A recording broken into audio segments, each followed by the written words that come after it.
우리 이제 열두 동물북기 나훔서로 시작되어지는데요. 우리 첫 주에는 나훔서를 다 묵상하게 될 것입니다. 먼저 나훔서 1장 1절부터 8절 내용인데요. 1절 먼저 읽고 시작하도록 하겠습니다. 같이 읽겠습니다. 시작. 니느웨에 대한 경고 곧 엘고스 사람 나훔의 묵시의 거리라. 자, 나훔서는요. 니누에는 아시리아라는 나라, 성경에서 아수르라고 되어 있는 나라의 수도인데요. 이 니누에의 멸망에 대한 예언을 다루고 있는 책입니다. 여러분, 아수르는 북이스라엘을 멸망시킨 나라이고요. 남유다 히스기야 때도 계속 사내립의 침공이 계속되었고요. 또 기적적인 승리도 경험했지만 그 전에는 라기스라는 곳에 가서 히스기야가 무릎을 꿇고 이렇게 이제 굴복을 하고 뭐 그런 일도 있었고요. 지금 나훔 시대에도 여전히 이 유다를 위협하고 있는 이 나라가 아수르였는데요. 그 수도가 이제 곧 진멸한다라고 하는 내용을 다루고 있는 책입니다. 여러분, 사실 아수르라는 나라, 아시리아라는 나라는 역사학에서도 되게 악명이 높습니다. 저도 사학을 했잖아요. 세계사 배울 때 제일 아시리아를 이야기할 때 전 세계 모든 나라 중에서 가장 잔혹한 나라였다, 이렇게 이야기를 일반 역사학에서도 그렇게 이야기하고 있습니다. 침략하는 곳마다 피가 강처럼 흐르고 수많은 민족이 아예 씨를 말리게 된 것이 아시리아인데요. 사실은 얼마나 잔혹했는지는 이 고고학적으로 보면은 그 왕의 군사 원정을 기록한 비문들이 여러 개가 발견되는데 거기에 그렇게 쓰여져 있습니다. 거기 보면 뭐 예를 들어 왕의 가죽을 벗기고 뼈를 추려서 성벽에 걸어 놓았다. 그들의 손과 발을 모두 잘랐다. 눈, 코, 입술을 잘라내어 무더기를 만들었다. 노인들의 머리를 잘라 탑을 쌓았다. 어린 남녀를 모두 불에 태워 죽였다. 도시를 파괴하고 불태우고 강물을 끌어들여 사람이 살 수 없는 폐허로 만들었다. 뭐 이런 내용들이 가득하고요. 뿐만 아니라 왕궁 벽면에 보면 부조로 그림을 그려놓은 부분도 있는데 여기도 보면 잔혹한 그림들이 굉장히 많은데요. 특별히 고고학적 발굴을 통해서 성경에 나오는 산헤립이 그 히스기야 시대의 유다를 침공해서 라기스를 함락시키고 어떤 일을 했는지에 대한 부조가 발굴이 되었는데요. 한번 보시면 이거는 뭐냐고 하면 산채로 이제 유대인들을 꼬챙이에 꽂아 가지고 이렇게 이제 죽이는 장면을 부조로 그려져 있는 것이고요. 그다음 그림도 유대인들을 저게 이제 산채로 껍질을 벗기고 있는 과정입니다. 그러니까 어쨌든 굉장히 잔혹한 나라가 아시리아입니다. 그런데 바로 이 아시리아가 전 세계에서 아주 강력한 그 당시 국가인 아시리아가 금방 멸망한다는 예언입니다. 그리고 이 예언을 전하고 있는 것이 1장 1절에 보는 대로 나훔이라는 사람인데요. 나훔이 활동하던 시기는 BC 633년에서 612년 경인데요. 이 633년에서 한번 따라하겠습니다. 612년 이때까지 활동을 했는데요. 이 횟수는 좀 기억할 필요가 있습니다. 그리고 이때 유다의 왕의 이름은 누구냐고 하면 여러분 아는 왕입니다. 한번 따라하겠습니다. 요시야 왕 때의 선지자입니다. 그런데 나훔은 이름의 뜻이 위로하는 이라는 뜻을 가지고 있습니다. 그의 이름이 왜 위로하는이 되었는지는 그가 전하는 이 메시지, 다시 말하면 아수르가 이제 멸망할 것이라는 예언과 깊이 관련되어 있습니다. 유대인들은 지금 북이스라엘이 망한 때부터 지금 남유다 이 요시야 왕 때까지 끊임없이 아수르에 의해서 고통을 당하고 있었습니다. 하지만 하나님은 그들의 악행을 공의로우신 하나님의 심판으로 심판하지 않고 그냥 내버려 두는 것 같은 현실 앞에서 하나님에 대해서 회의를 품고 있던 그들에게 하나님의 심판이 이제 이 니느웨에 임한다라는 이 메시지 자체가 너무 엄청난 위로가 되기 때문입니다. 그래서 지금도 이스라엘에서는 나홈서를 유대인들의 신년 축제 때에 감사 찬양으로 부르는 노래로 사용하고 있는데요. 이 나훔이라는 이름이 위로하는이라는 뜻이라고 했는데요. 이 명사형 위로가 무엇이냐고 하면요. 한번 따라하겠습니다. 나함. 나함이 위로라는 뜻인데요. 성경에 보면 나함이라는 단어, 위로라는 단어가 가장 많이 쏟아지는 부분이 무엇이냐고 하면 이사야서 40장부터 66장까지 이사야서 후반부의 내용입니다. 이사야서는 전반부와 후반부의 주제가 선명하게 다른데요. 전반부는요. 한번 따라하겠습니다. 하나님의 징계가 실제가 되었습니다. 자기 백성들을 향한 징계가 실제가 된다는 것인데요. 근데 후반부 주제는 정확하게 한번 따라하겠습니다. 하나님의 위로가 실제가 되었습니다. 그래서 이 후반부 40장에 가면요. 40장부터 시작해서 나함의 예언이 막 쏟아지고 있는데요. 40장 시작하자마자 40장 1절부터 이렇게 나함이 쏟아지고 있습니다. 선지자들에게 이 위로 나함의 메시지를 유다 백성들에게 외치라는 명령으로 시작하고 있죠. 40장 1절 같이 한번 읽겠습니다. 시작.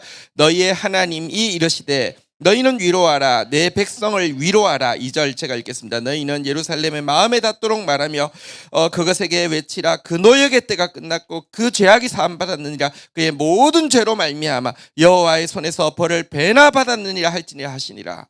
위로하라고 선지자들에게 명령하시거든요.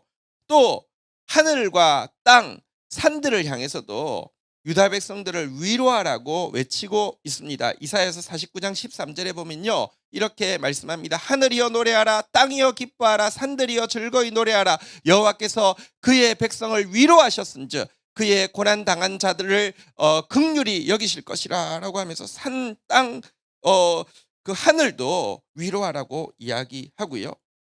이사야 51장 3절에 가면 하나님이 위로의 그날이 되면 황폐했던 시온을 마치 에덴 동산처럼 여호와의 동산처럼, 에덴의 뜻은 기쁨인데요. 기뻐함, 즐거움, 감사함의 돌림 노래가 가득한 곳으로 바꾸어 주실 것이다 라고 예언하고 있는 내용입니다. 한번 읽어볼까요? 시작. 나 여호와가 시온의 모든 황폐한 곳들을 위로하여 그 사막을 에덴 같게 그 광야를 여호와의 동산 같게 하였나니 그 가운데 기뻐함과 즐거움과 감사함과 창화하는 소리가 있으리라. 자, 그러면서 위로받을 성도들에게 격려합니다. 죽을 인간에 지나지 않는 대적들, 바벨론이든지 또 이 이사야 시대 때도 아수르가 제일 큰 대적이었습니다. 아수르에 대해서 두려워하지 말라고 격려하고 있습니다. 이사야서 51장 12절입니다. 이르시되 너희를 위로하는 자는 나 곧 나이니라. 너는 어떠한 자이기에 죽을 사람을 두려워하며 풀같이 될 사람의 아들을 두려워하느냐. 이렇게 이야기하고요. 소극적으로 두려워하지 않는 것에 머무르지 않고 위로받고 구원받을 성도들에게 기쁜 소리를 내어서 함께 노래하라고도 격려하고 있습니다. 이사야서 52장 9절에도 나함의 예언이 나오고 있습니다. 같이 읽을까요? 시작. 너 예루살렘의 황폐한 곳들아 기쁜 소리를 내어 함께 노래할지어다. 이는 여호와께서 그의 백성을 위로하셨고 예루살렘을 구속하셨습니다. 하나님의 위로의 날, 자기 백성에게 은혜를 주시고 대적에게 보복하시는 날이 되면 죄 대신 화관을 씌워주실 것이라고, 슬픔 대신에 근심을 주시고 슬픔 대신에 기쁨을 주시고 근심 대신에 찬송의 옷을 입히시고 여호와의 심으신 의의 나무가 되어 주께 영광 돌리게 하실 것이라고도 약속하고 있는 내용이 이사야서 61장 2절에도 부터 나오고 있습니다. 은혜의 보복의 날 선포하시면요, 주님이 위로하시면요, 3절 한번 같이 읽어볼까요? 읽겠습니다. 시작.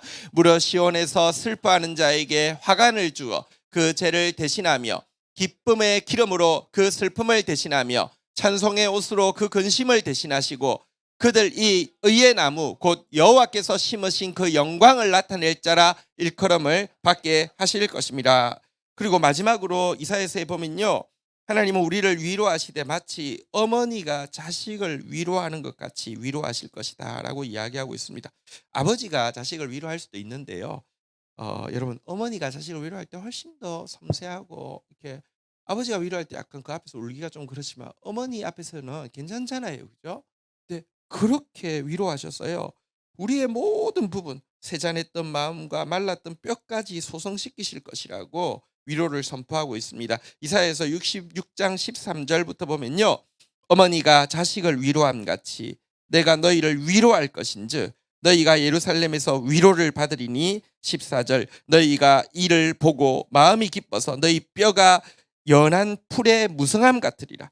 여호와의 손은 그들의 종들에게 나타나겠고 그의 진노는 그들의 원수들에게 나타나리라. 이렇게 나함의 예언이 쏟아지고 있는데요.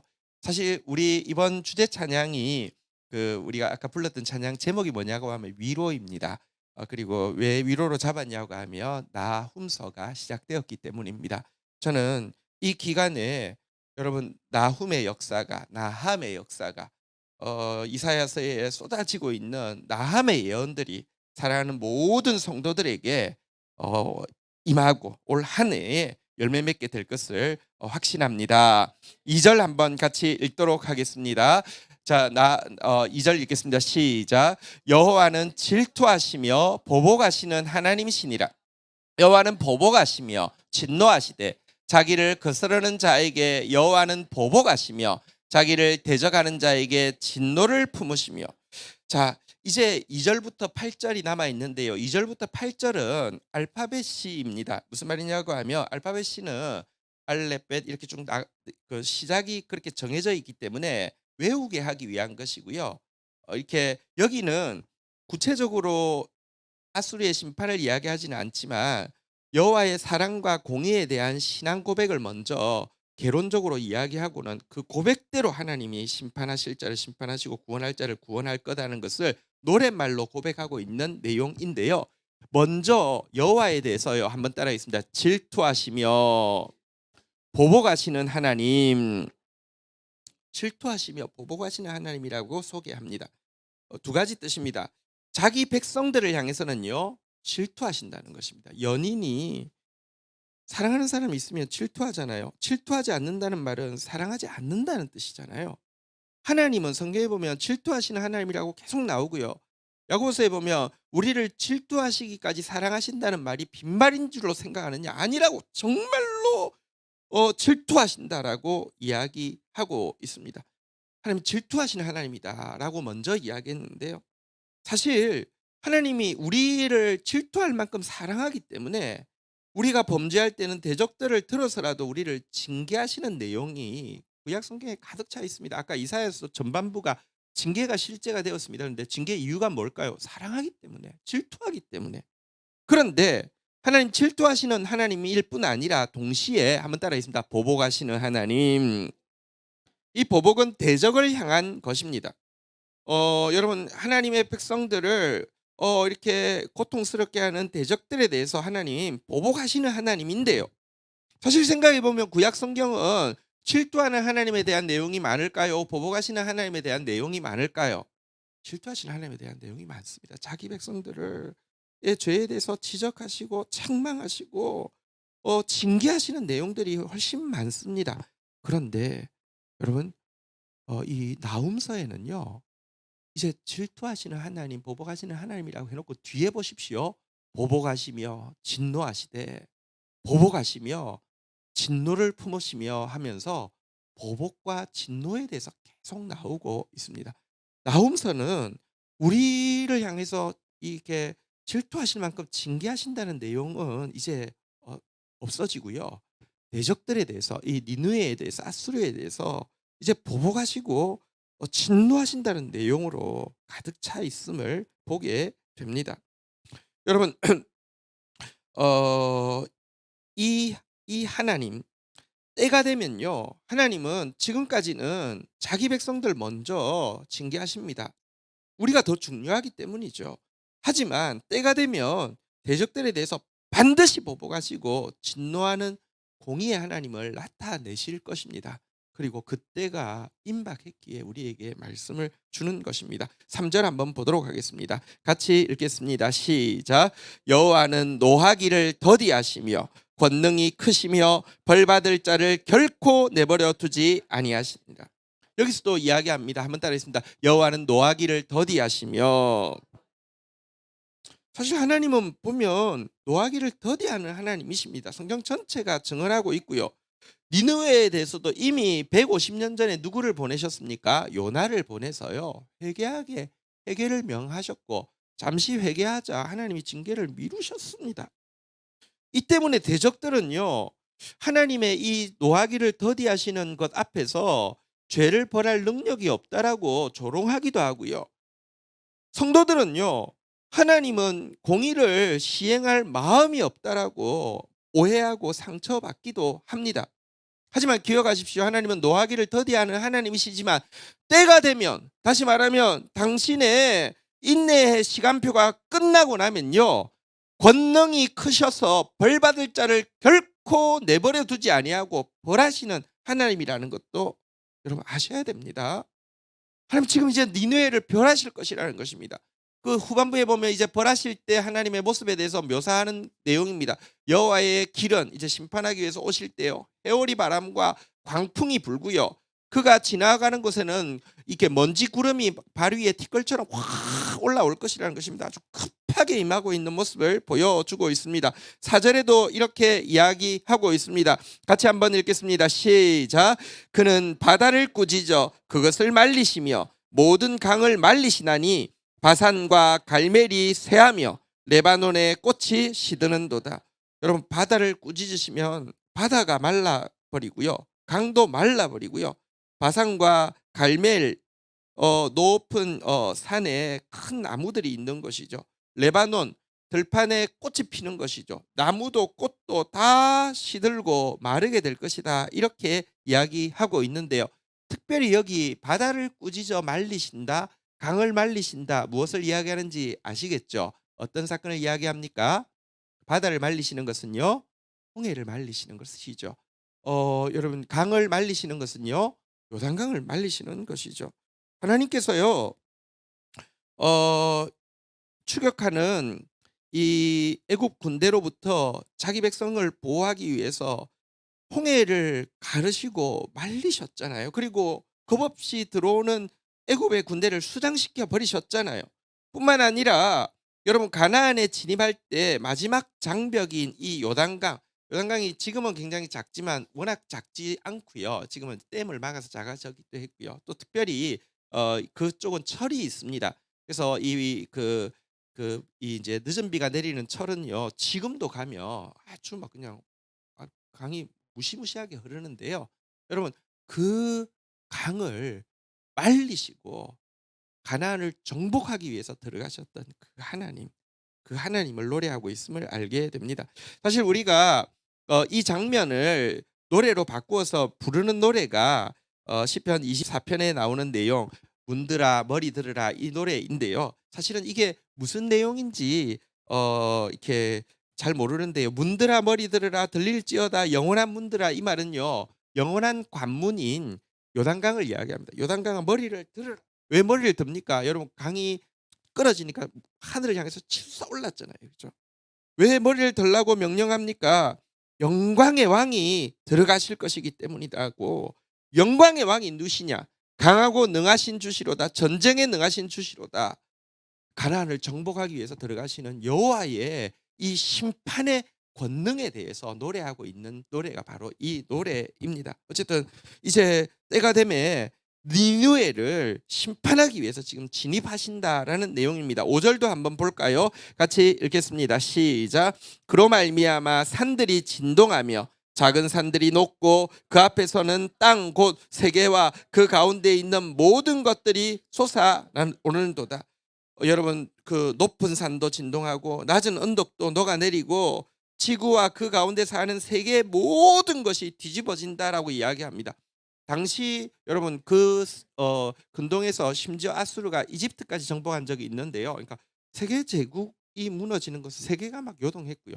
나중에 그리스도께서 재림하실 때는 정말 세계와 그 가운데 있는 모든 것이 막 비틀리고 요동하면서 두려워 떨게 될 것이다. 이런 내용입니다. 6절도 한번 보도록 하겠습니다. 같이 한번 읽겠습니다. 시작. 누가 능히 그의 분노 앞에 서며 누가 능히 그의 진노를 감당하랴. 그의 진노가 불처럼 쏟아지니 그로 말미암아 바위들이 깨지는도다. 여러분 이 여호와께서 분노하시고 진노하신다 세 번이나 나오죠. 지금은 이제 주님의 징계의 시간, 질투로 말미암은 우리 성도를 향한 징계의 시간 끝났습니다. 대적을 향한 분노, 진노만 남아 있는데요. 이 진노에서 피할 자가 없다는 것입니다. 아무도 설 수 없고 아무도 감당할 수 없습니다. 바위 뒤에 숨으면 어떻겠습니까? 아니요. 그의 진노 앞에서 바위도 깨어질 것이기 때문에 아무도 피할 수 없다는 말인데요. 이 말은 당시에 가장 강한 제국일 뿐 아니라 가장 잔인한 통치를 하고 있던 아수르도 예외가 되지 않는다는 말입니다. 사실 니느웨가 요나가 예언할 때에는요, 약간 잠시지만 회개했습니다. 아마 그 기간에 이제 고고학적인 발굴을 통해서 보면 일식과 또 전염병이 그 니느웨 지역에 강하게 있었던 것을 기록해 두었습니다. 이 앞에서 이게 일반적이지 않다고 생각하던 차에 이 하나님께서 요나를 보낼 때는 미리 준비를 시켰겠죠. 요나가 선포하니까 다 회개한 적이 있는데요. 지금 나훔이 여러분 예언할 때는 한 사람도 니느웨 사람들이 전혀 신경을 쓰지 않았습니다. 왜냐고 하면 요나가 예언할 때의 아수르의 통치자는요. 아수르 바니팔이라는 왕이었는데요. 아수르 제국이 제일 강할 때가 언제였냐고 하면 바로 이 아수르 바니팔의 통치 때였습니다. 역사상 제일 강할 때였습니다. 아수르 제국을 이제 한 세 시기로 이야기합니다. 마지막 신아시리아라고 하는 이 시기가 이 아수르 바니팔 때인데요. 그러니까 온 세계가 두려워하는 나라의 통치자가 지금 자기의 왕인데 뭐 이 변방에 있는 그 이름도 모르는 선지자가 떠든다고 하나도 긴장하지 않았습니다. 하지만 여러분, 나홈의 예언은 짧은 시간 안에 문자 그대로 이루어졌고요.